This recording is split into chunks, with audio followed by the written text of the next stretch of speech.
Assalamualaikum. Saya Talita dari Santri Beling.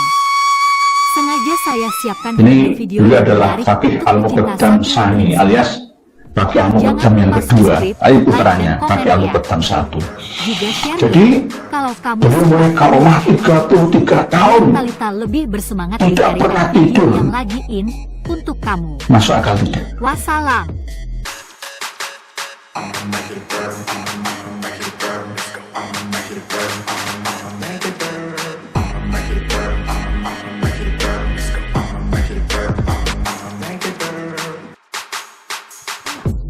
Siapa yang bisa mengikuti sepenuhnya amalan beliau-beliau? Kamu nggak bisa mengikuti sepenuhnya.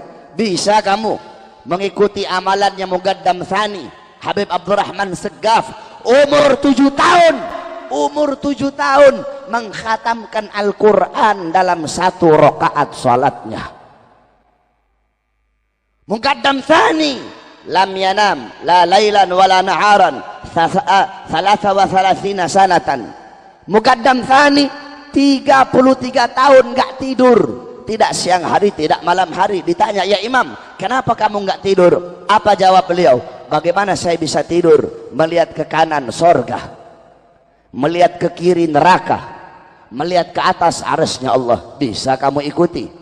Pada kesempatan malam hari ini kami akan mengcounter, menjelaskan, memberikan paparan, mensyarahi apa yang disampaikan oleh Habib Bahar bin Sumed tentang keajaiban karomah Al-Faqihil Muqaddam Tsani alias Al-Habib Abdurrahman bin Muhammad As-Segaf yang tidak tidur selama 33 tahun. Kalau tidak tidur 3 hari 3 malam, saya percaya. Tapi kalau tidak tidur 33 tahun, akal sehat saya belum bisa menerima. Tanyakan kepada seluruh rakyat Indonesia, khususnya yang menguasai di bidang kedokteran, kesehatan. Orang yang tidak tidur 3 atau 4 hari itu akan mengalami halusinasi dan sulit konsentrasi. Tidak tidur selama 7 hari itu dia akan lemas, tak bertenaga tubuhnya atau fisik jasmanianya. Setelah 7 hari dia akan mengalami malfungsi organ tubuh alias bisa mati. Nah, ini ada cerita karangan bebas dari Habib Bahar bin Sumed. Tidak hanya Habib Bahar bin Sumed, mayoritas Habib. Begitu juga Habib Al-Idrus itu juga bercerita dengan cerita yang sama. Cerita ini tidak baru saja saat ini, sejak dulu 5 tahun yang lalu, dan bahkan secara sambung renteng Darut Tasalsul, silsilah rantainya, mata rantainya itu sejak dulu, bahwa memang sudah kita ketahui para Habib itu senengannya bikin karangan cerita bebas sendiri dan minta dipercaya. Dan anehnya jamaah pendengar pengikut para santrinya itu juga oh saja. Ini kan yang aneh dan ajaib, aneh dan nyeleneh, mantok-mantok begitu, mantok-mantok. Bisa kamu ikuti Fakhrul Wujud Syekh Abu Bakar bin Salim, 40 tahun sholat subuh dengan wudhu isya. 40 tahun sholat subuh pakai wudhu isya. Al-Imam Muhammad Maulad Dawilah 15 tahun sholat subuh pakai wudhu isya. Kamu sholat subuhnya pakai apa? Pakai wudhu duhur kalau enggak duha, saudara-saudara. Para ulama, para aulia, para salaf sholat subuh pakai wudhu isya. Al-Habib Umar ibn Zain bin Smith, Al-Habib Umar bin Zain bin Smith, 16 tahun tidak pernah menyandarkan punggungnya di satu benda apapun. 16 tahun nggak pernah menyandarkan punggungnya, sekalipun tidurnya duduk. Habib Abdurrahman bin Muhammad As-Segaf tidak tidur selama 33 tahun.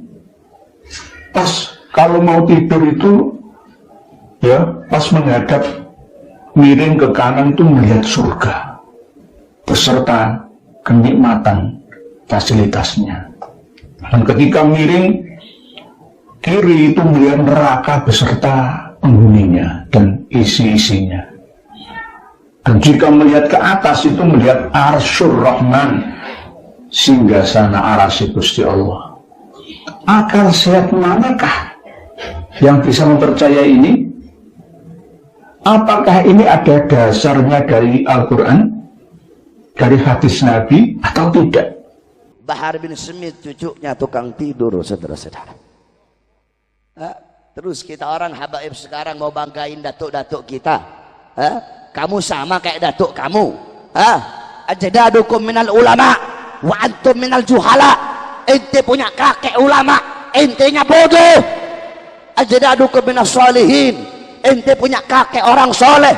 Wa antum minal fasikin wal fajirin wal munafikin, entenya fasik, entenya fajir, entenya munafik, entenya mabuk, entenya narkoba, ente zina, ente melacur.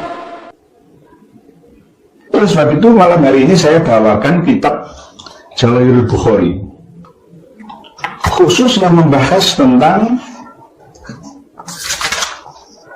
babul kadhibi fin nasabi war ru'yah, tentang dusta, tentang nasab dan mimpi. Nomor hadis 472. Wasilah bin Asqa diceritakan oleh Wasilah bin Asqa radhiyallahu anhu qala, beliau berkata, qala dawuh sapa Rasulullah sallallahu alaihi wasallam, inna min a'dzamil firo, sesungguhnya termasuk besar-besarnya dusta, ayat da'iyah, yaitu orang yang mengaku nasabnya, ar-rajulu, seseorang, ila ghairi abihi, kepada selain bapaknya. Jadi ngaku-ngaku keturunannya Kanjeng Nabi, saya ini cucu Nabi, saya ini ahli bait Nabi, seperti yang disampaikan oleh Habib-Habib pirang itu, ya. Habib-Habib muda itu, ya. Au yuria, atau diperlihatkan ainahu, pada pandangan matanya, malam taro, sesuatu yang tidak pernah dilihat, alias bermimpi. Katanya mimpi ini itu, katanya dari Rasulullah. Padahal au yakula, atau dia berkata ala Rasulullah, kepada Rasulullah sallallahu alaihi wasallam, malam yakul, yang Rasulullah tidak pernah menyampaikan. Nah, ini namanya membuat hadis baru sendiri melalui mimpi. Walaupun ru'yal mu'min, ru'yas sholihah, itu adalah bagian daripada 46 jenis kenabian, wahyu kenabian, tapi bukan masalah kesamaannya, tapi ada kemiripan. Jadi tidak boleh disamakan. Berarti ru'ya as-sholihah itu bagian daripada 46 juz dari wahyu kenabian. Tidak seperti itu, bukan seperti itu. Maksudnya adalah hampir sama, cuma tidak berupa wahyu, hanya berupa ilham, ya, berupa firasat atau ilham. Jadi hadis ini jelas menerangkan bahwa termasuk dari agung-agungnya dusta itu adalah bila ada orang yang mengaku nasabnya itu tersambung kepada Rasulullah, padahal tidak. Tidak hanya mengaku nasab tersambung dengan Rasulullah saja, bisa juga mengakui bapaknya. Ini namanya dusta yang sangat besar. Dan menceritakan mimpi kepada orang yang tidak ahli alias tidak selevel dengannya, dan dengan mengarang-arang sendiri, alias katanya melihat Rasulullah, melihat Nabi, ya, sama seperti yang kita bahas kemarin, ya, ada Imam Ahmad Ar-Rifai yang disalami oleh tangannya Rasulullah SAW keluar dari makam, menyalami beliau, dicium oleh beliau, dan disaksikan oleh 12.000 orang, ya. Ini karangan bebas, ya. Sewajarnya karomah itu memang ada maunah bagi orang saleh, itu ada. Kalau Nabi mukjizat, kalau para wali karomah, kalau para alim maunah, ada memang, tapi tidak seperti itu bentuknya. Kalau ngarang-ngarang cerita bebas kayak begitu, 33 tahun nggak tidur, ya nggak masuk akal lah. Itu sama dengan memaksakan orang untuk percaya. Lamana khabi ayyi ala'i rabbikuma tukadziban, wahai jin dan manusia yang berakal, nikmat Tuhan kalian yang kalian ingkari. Masa kita akan mengingkari akal sehat kita, lalu mempercayai berita-berita klinik khurafat seperti ini? 7 hari tidak tidur itu kelenjar otak dan jantung kita itu ada yang pecah dan pasti meninggal dunia. Yang pertama tadi, kalau Habib Abdurrahman bin Muhammad As-Segaf itu tidak tidur 3 hari 3 malam, saya percaya. Tapi kalau tidak tidur 33 tahun, jangan paksa saya untuk percaya. Yang kedua, Habib Abdurrahman bin Muhammad As-Segaf ini dalam usia 7 tahun itu, waktu sholat 1 rakaat itu menghatamkan Al-Quran 30 juz. Saya tidak percaya. Kalau dalam setiap rakaat menghatamkan Al-Quran, karena membaca surat Al-Ikhlas 1 kali itu sama dengan membaca Al-Quran sepertiga, 2 kali berarti 2/3, membaca surat Al-Ikhlas 3 kali berarti sama dengan menghatamkan Al-Quran, itu baru saya percaya.